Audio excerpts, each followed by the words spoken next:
तुमच्या 3 अपेक्षा सांग.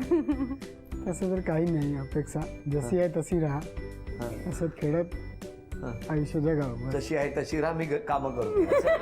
चालेल, ते पण चालेल. बरं, मला सांगा, आज सॉरी म्हणायचं तर कुणाला म्हणणार आणि धन्यवाद द्यायचे तर कुणाला देणार?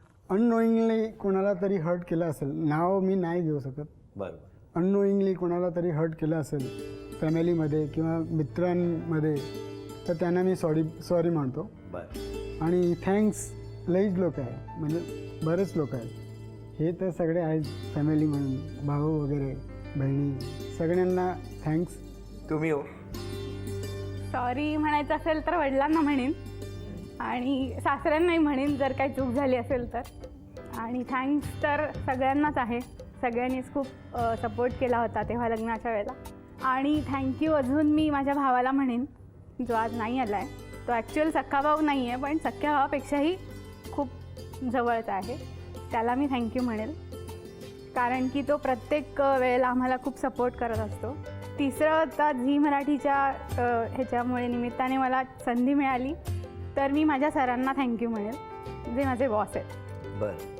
कारण की ते पण मला नेहमी प्रत्येक वेळेला खूप सपोर्ट करत असतात, त्याच्यामुळे मी त्यांना थँक्यू म्हणेन. तुम्ही मिस कोणाला करताय? आईला खूप.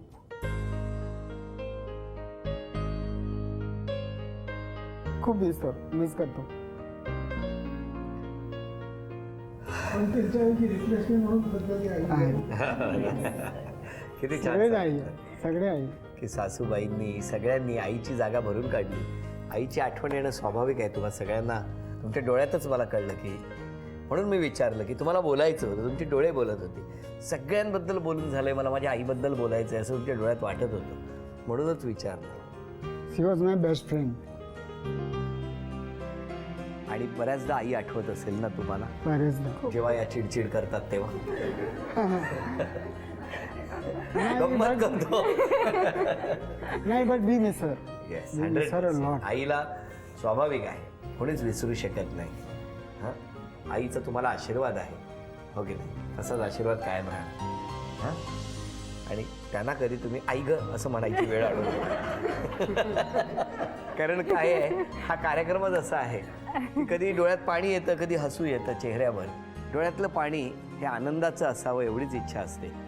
आणि अशा वेळेला जेव्हा आठवणी दाटतात तर नकळत मला टेन्शन वेगळंच असतं. डोळ्यातलं पाणी तर दिसतंच, पण त्याचबरोबर आमच्या माऊलीचं आयलायनर जातं, त्याचं चेहऱ्यावरचं हसू महत्त्वाचं.